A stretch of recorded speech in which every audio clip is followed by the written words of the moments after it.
Appreciate you guys being here. If we did this last week, we could talk about Facebook changing their name to Meta. So that was a topic in the business sphere. Couple notes, thoughts real quick here before we get started with some questions.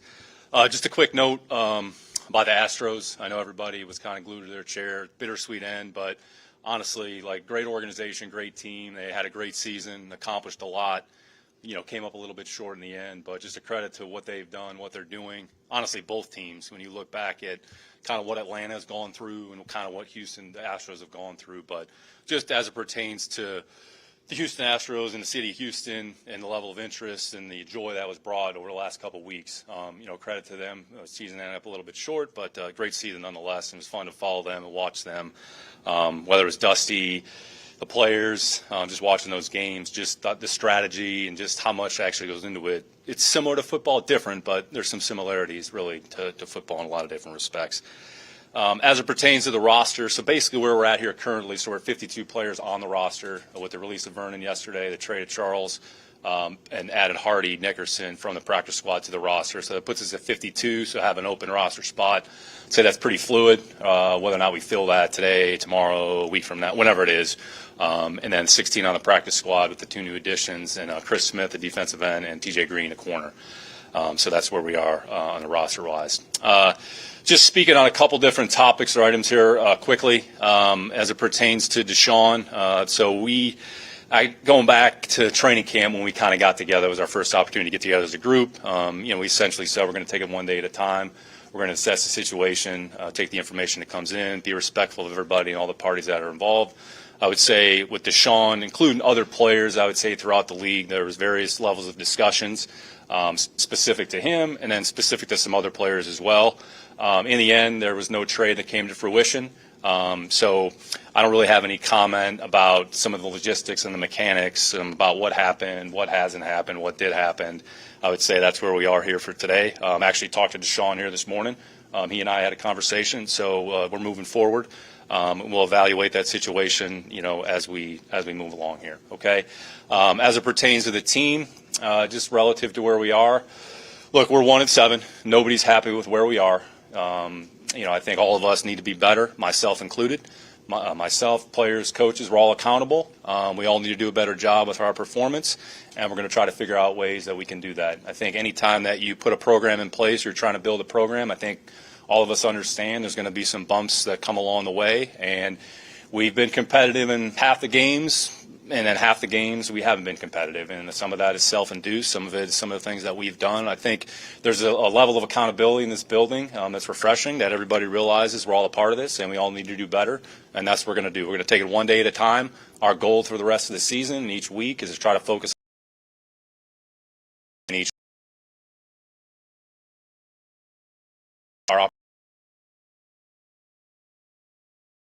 into as we possibly can, and whatever the result is, and you know, obviously we'll have some control over that if we do the right things. Okay, so I would say that's just a couple things in terms of where we are. I'm sure you'll have some questions. I would just say I think it's probably important to kind of put this out here a little bit. I don't know if I've ever really stated it or said it, but again, what are we trying to build here in terms of our program? And I think everybody kind of gets caught up in culture. Like, what does that exactly mean? I think there's a lot of different definitions or how that's interpreted. Culture is about habits and about action. Okay, it's about work. That's what culture is about. So it's being able to build up a series of habits, a series of actions, and put those in place that you have something sustainable for a long period of time. And that's what we're trying to do, and there's a lot of work that goes into it. Okay, it's not going to happen all at once. It's going to take a lot of purposeful effort, purposeful work. And I would say, like, what are we trying to be? What are the Houston Texans trying to be? Okay, we're looking for good players that are good people, that care about winning, that put the team first, that put the team above themselves, and are committed to work through purposeful action. Like, if you're asking me, what are we trying to do? Like, that's what we're trying to do, okay? Now, does that happen all at once? No, not necessarily. There's always a lot of moving parts, but the goal is to put some of those parameters in place and to put something in place so we can sustain for a long period of time. So I'd say right now, you know, we're in a rough spot. We haven't played as well as we had hoped, and we're all accountable. So the most important thing is to focus on the next step and what we can do moving forward, and that's what we're going to try to do. Nick, okay? Looking ahead to March 16th, what are the advantages of waiting until close to the draft when you know who's picking where and how many teams are interested? And how much of a hindrance is the no trade clause? Yeah, John, I would say really right now the focus is on Miami on Sunday. Anything as it pertains to the offseason, the draft, I mean, there'll be plenty of time to talk about that. I think the focus right now is in the Miami Dolphins. Do you believe Deshaun's legal situation? Do you believe Deshaun's legal situation played a part in the difficulty of not trading him? Yeah, I don't know, Sarah. I don't really want to comment on something that's sort of out of my control. So again, we just take it one step at a time and just take the information as it comes and just try to make good decisions as best we can. In the end, it wasn't a trade that came to fruition. And that happens all the time. It happens in business. You look at corporate America. I mean, whether it's football, whether it's basketball, whether it's corporate America. I mean, PayPal was going to buy Pinterest, and then that deal fell through. So when you just take a global view of this, which I think sometimes we all need to do, it's important to do because there's a lot of similarities. So that's what we're going to do. We're no different. So we're kind of looking at it ourselves as a business entity and how we approach it, and that's how we're going to handle it day to day. With Chris Greer, he said that they did their due diligence looking into Watson. How much did you all help in facilitating that, and what did you do to kind of help them through that? Yeah, I'd say respectfully, Brooks, what another team or organization does, I mean, I don't want to speak for them about what their level of work is or isn't. I mean, my focus is on the Houston Texans, and that's where it's going to remain. How long does it take to Go ahead, Kim. Go ahead, Kim. Can you, fans often wonder, Deshaun is a Texan, he signed to play here. What do you say when people ask, without going into logistics about trades, why he's not playing? Yeah, I don't want to speak for somebody, okay? I'm never going to interpret someone's beliefs, what their wishes are. That's not my responsibility. My responsibility is to the people in our building. I have a fiduciary responsibility to 200 or so people in NRG Stadium on a day-to-day basis, whether it's a business entity, our coaches, our players, our operations staff, and quite frankly, to the fans of our organization, which we have a lot of great fans. I mean, anecdotally, we've actually had a lot of support. I mean, I've had people come up to me randomly and just let us know how much you appreciate what we're trying to do. And again, it's nice to hear. It doesn't necessarily, it hasn't translated over into what everybody had hoped, but we've had a lot of support. And my job is to try to do the best job on a day-to-day basis for this organization as possible. That's what I was hired to do. And I'm going to try to do that to the best of my ability. And I can't do that by myself. Okay, there's a lot of people that are involved in that. And we're going to try to continue to bring as many good people in this building that help us accomplish our goals. So you would play him if he wanted to play here. I'm trying to be clear. Yeah, I'm not going to comment about what we're going to do on a day-to-day basis. You execute one trade. Could you comment on trading Charles Omenihu to a younger player and get on later pick? Yeah, good question. And we haven't really talked about Mark, but if you want to lump Mark into that discussion as well, there are two trades that have taken place. I would say in Charles' situation, similar to what we do with any particular situation, we kind of go through. David and I have a lot of good discussions, myself, our staff, and ultimately we try to do what we think makes the most sense for our team. Charles was a good player for this team. He's done a lot of good things. In the end, we felt like this made the most sense for our team and for him. Get a good opportunity, go to a good organization, a lot of good people. I would say in Mark's case, and again, I think when you look at player and trades, and it's a case-by-case basis. So, like in the nature of this discussion, we're kind of talking about three different situations that are not all the same. Deshaun, Mark, and I would say Charles and Mark's situation. Mark did a lot of great things for this team. Like, nobody's a bigger fan of Mark Ingram than myself. Like, what he brought to our team, his leadership, his energy on a day-to-day basis. I'd say it's a very unique situation that came up. And we were very honest and transparent about that situation with Mark and the circumstances. And Mark has mentioned this. And quite frankly, if it wasn't the Saints, we probably wouldn't have entertained the discussion. But in the end, we felt it was the right thing to do by Mark and the right thing to do for our team and organization. I think just from a fundamental standpoint, our principles, we're always going to try to do the right thing, what we think is best by everybody involved. And sometimes it might be different than what that individual thinks. But, we understand that. Sean said he'll only play for the Dolphins. Yeah, I'm not going to comment about, what his decision-making mechanism is or what he's thinking about doing. My focus is on the Texans. So, again, we'll take it one day at a time. And as the information comes through, and if something were to change, then we'll address it accordingly. Evaluating culture. What do you think? Go ahead. Go ahead. Hold on real quick. Yep, go ahead. I'll get to you, John. Go ahead. You talked about building culture. How long does that take? And a couple of weeks ago, Brandon Cooks talked about the team being undisciplined. How much of that falls on your responsibility?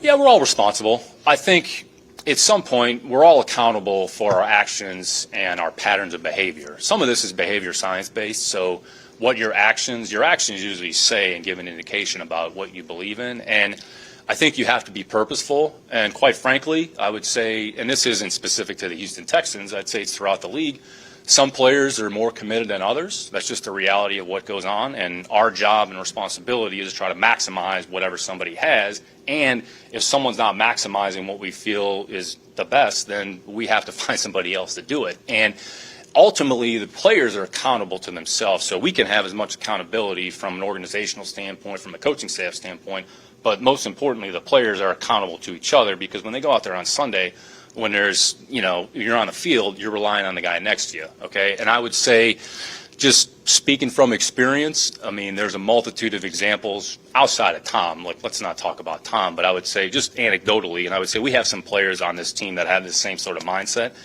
But when you go back and, I was around guys like Rodney Harrison, McGinnis, and Junior Seau, okay? So 3 arguably pretty good, really good players, Hall of Fame-ish caliber players. And they kind of had like the breakfast clubs, right? Show up 5:30 in the weight room. Wasn't required to be there, but they showed up.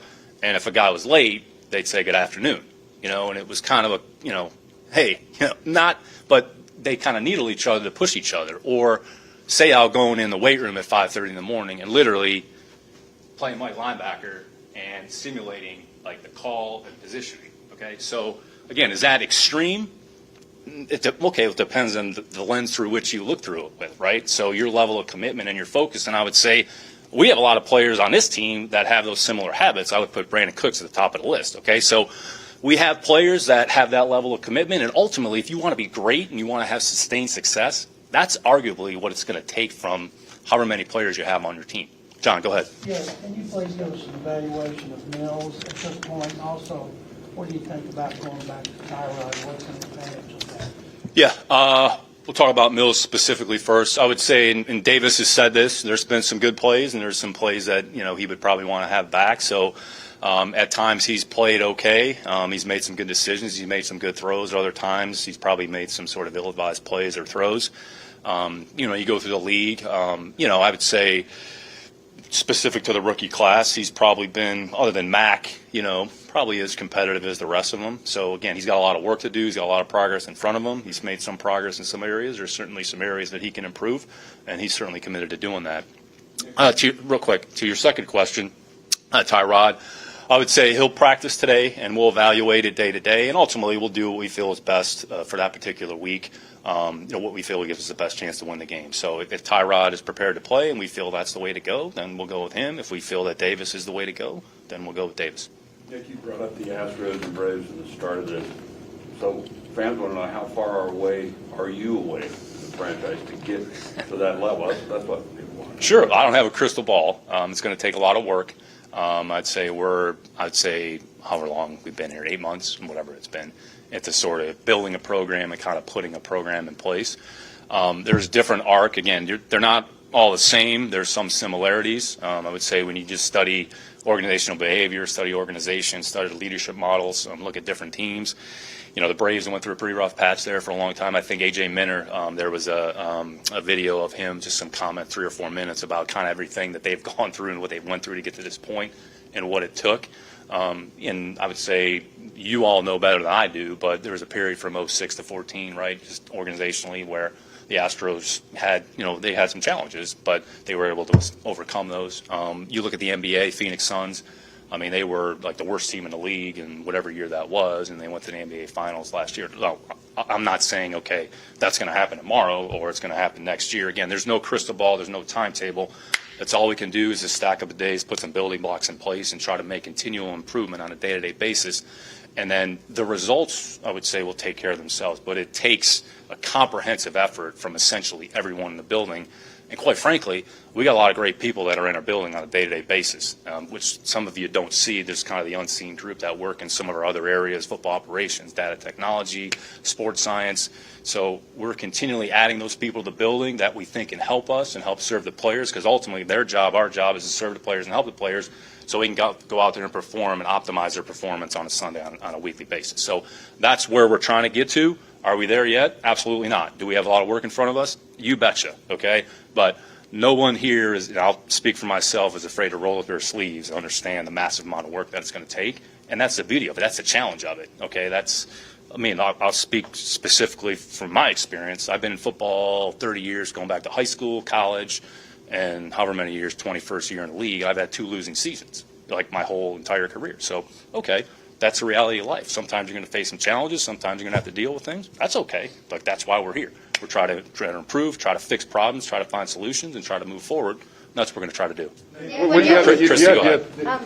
You talk so much about, building culture and focusing on the team, but like while Deshaun's still on this roster, like almost all of the outside focus on this team is going to be on him, and that's now been hanging over this team's head for at least 5 more months. So how do you deal with that when you're trying to, do what you're... No, it's a fair question. Honestly, Christy, it hasn't been a distraction. I don't want to speak for anybody else, but it really hasn't been a distraction to me. And our team has done a great job of focusing on the things that they can control as well. So I'd say, quite frankly, it's probably more of a distraction away from here. It doesn't really affect anything that we're doing on a day-to-day basis. When Go you're ahead. trying to make trades, Or Brandon, sorry. who do you consult with, and what is the value that they provide to you in your consultation? Like, who do you lean on? In terms of the building? Yeah, in terms of the building and just in general, I guess, whoever you consult with and making those decisions and trying to execute trades. Yeah, so I would say your personnel department is involved in that. So our group there, because you have to have an understanding of the league. Okay, who may be available, who's available, and I'd say throughout the course of the year, and whether it's in the fall or even when you start to look to the draft, we essentially talk to every team in the league. So whether it's the pro personnel director or the college scouting director may have a contact with another team, reach out. Hey, just want to reach out. Just want to have a conversation. Is there any players that you may be looking to have a discussion about or move? Okay, so you take that information in, you assess it, and you say, okay, is there a player that we think makes some sense? So then we kind of get together as a group, and then I'll sift through. And ultimately, it's kind of funnels to my desk. And then if there's something that we feel makes some sense, then I'll talk to David about it, and then we'll have a discussion, whether it's with the coordinator or with the, whoever is most intimately affected. And then ultimately, the decision, is our decision. It's my decision, but it's our decision. But we arrive. They're not made, I would say, unilaterally. Okay, it involves multiple people. So I would say, just from a process standpoint, that's the best way I can articulate it to you. Nick, Well, Yes, Sarah, go ahead. When you're discussing trades with other GMs, what is your philosophy on trading picks that may be contingent on an outside factor, such as suspension or anything like that? I would say every transaction, every deal takes on a life of its own. So I'd say pretty open-minded to and flexible, just from a thought process standpoint. I think you have to be kind of flexible and be willing to have some adaptation. So there's really no hard and fast rule. I think any trade or any agreement or any business agreement, it takes both parties to agree upon whatever the parameters are, and you're either comfortable with the parameters or you're not, and then ultimately, you'll have to make that decision. So. Conditional picks. Were you comfortable with conditional picks on a Deshaun Watson trade? Yeah, I would say we talked to, not necessarily in this situation, but we've talked about a number of different things. I would say the other thing, I haven't seen a lot of the reporting, but the veracity of some of what has been reported is a little bit stretched, but that's just the nature of how these things work. Because I would say every discussion that I have is internal, so it's not, we're taking the information. So I think sometimes there's some speculation that goes into it, if we're just being honest, but that's okay. We just, I know what the conversations are with whatever party and whatever team that, we're discussing a trade with. Brooks, go ahead. I believe you have about 30 players with contracts that are set to expire. With the trade deadline, what was the market like with some of the players that you were talking around, and how much did strategy with compensatory picks and possibly being there factor into some of your decisions? Yeah, we have about 30 players under contract next year, so I don't know if compensatory picks will really be a part of the formula, so you don't want to spend too much time in that. Yeah, probably not too much. I would say trades are always a function of the level of interest from an opposing party. So you can't make it up. You can't say, well, this guy's here, let's try to trade him. Well, if there's no interest in the player, then you can't trade the player. So, again, mostly every team knows what a player's status is, what his situation is, and they'll ask, hey, what do you think about so-and-so? Is he available? And then you tell them, well, yeah, he might be. And then, okay, then they go about it. All right, what's the value? What's it worth? And then you decide, all right, is it worth keeping that player, or do we move on from the player? So, again, there's no set formula, set way to do it. So, we have a lot of players that are under contract for next year, so we'll be busy in the off season, but that's okay. So, how much did the cap changing from the pandemic impact the deadline league-wide, you think? Probably not that much, Aaron. I mean, honestly. So everybody's cap situation is a little bit different. You know, I would say when you look at where teams are, I would say 2/3 of the league was pretty tight, you know, and call it $1 to $2 million range. So you have to get creative about how you structure contracts, what you can actually take on. You know, we're actually like 11th, so we went from 12th to 11th like over the course of a week, and we didn't do anything. You know, so I mean, is that more of a product of other teams doing? I mean, I don't know. So we've we talked about this, and whenever we met, you know, a couple months ago, just kind of our cap situation, where we were to kind of where we are now. So, all right, we can operate the rest of the year. If we don't, whatever we don't use, we'll use it or roll over in the next year, and then we can kind of start some of our planning. So I'd say some of those big picture things, that's probably more to your question, you know, about trades. Like, that's something I'm thinking more about as opposed to sort of like the day-to-day, like go out there and practice. But again, think about everything, but that particular bucket, you know, is something that certainly I'm thinking about here and just kind of planning here as we move forward. Nick, Go ahead, Grant. somewhat similar to Christie's question, but how would you characterize the gravity of the situation with Deshaun Watson, whether he plays eventually for you guys or whether you trade him, however it ends up? Like, how do you classify that? Yeah, it's a serious situation, just given the circumstances, right? I don't think we want to lose sight of like the serious nature of what is happening aside from football. Okay, let's take it away from football for a minute. Okay, so that's real life. Okay, so there's that component, and then there's a functionality Houston Texan football team day-to-day business, right? So to a certain extent, you know, we have to be respectful of both sides, and our focus has to be on the things that we can control, which is the things that we're doing on a day-to-day basis.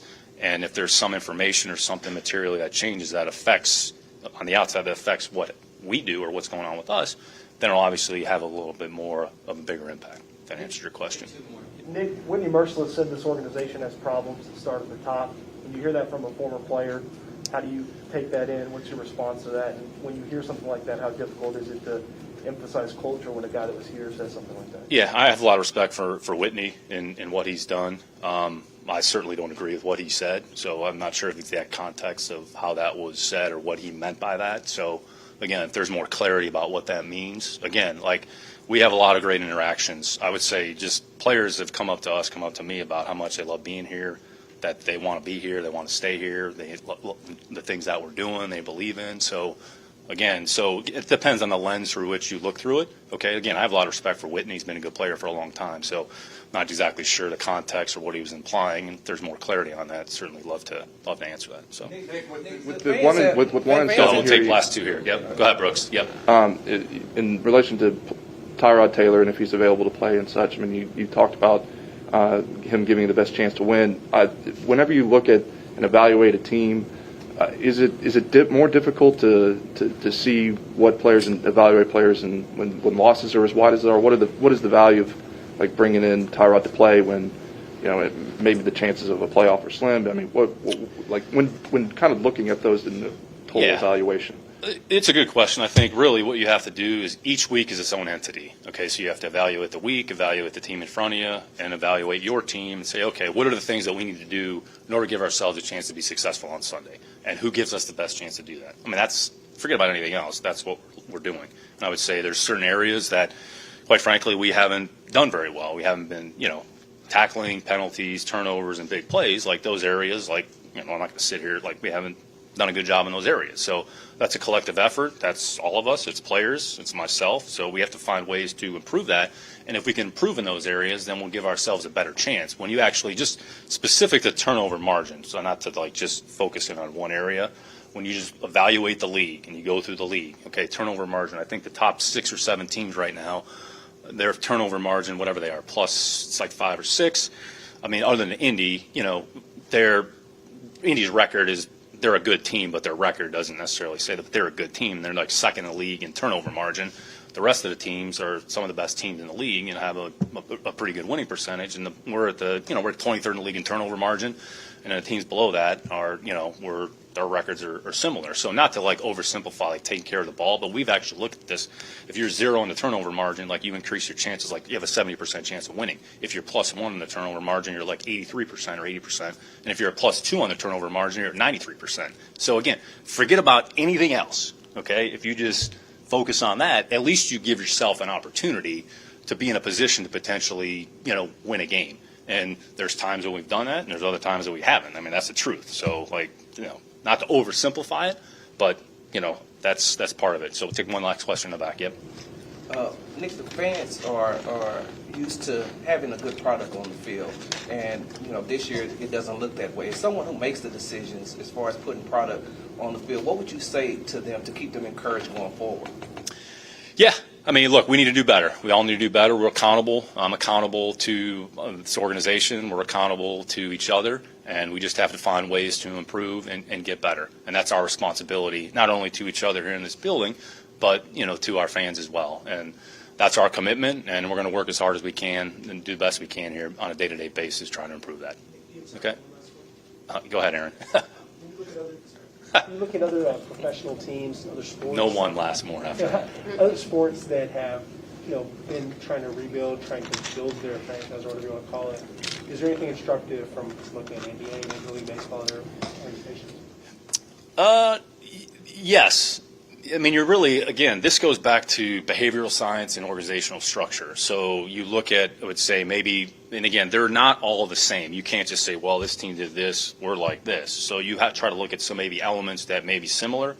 What are some of the things that they did to try to improve their situation? So, again, we're always trying to learn and find ways to get better. I think as just a human being, like curiosity and having the appetite to learn and take information in, that's is something that I personally enjoy. The only way we're going to get better is to learn. How do we learn? We listen, we look, we try to assess information, and then we try to make good decisions. So there's not, I would say, one specific team, one specific organization, but you do look at models, whether it's in the NBA, whether it's in Major League Baseball, whether it's in corporate America. I mean, we can go through, we don't have enough time for that, but we can go through enough examples of, let's call it restructurings or companies sort of, I'm actually reading Michael Dell's book right now about, when he went public, right? So we had Dell went public, built it out of his dorm room, right? Okay, and then they were going through a private, they went private, and he was going through that process because the company was performing as well, and now they kind of reshaped the company, and Dell is one of the best. It's not a computer company anymore. It's I would say, technology company, right? So you're looking at a number of different areas, a number of different ways, and there's something that you can glean that you think there's an application, then that's our job, and that's part of our responsibility. All right, thanks. Thank you.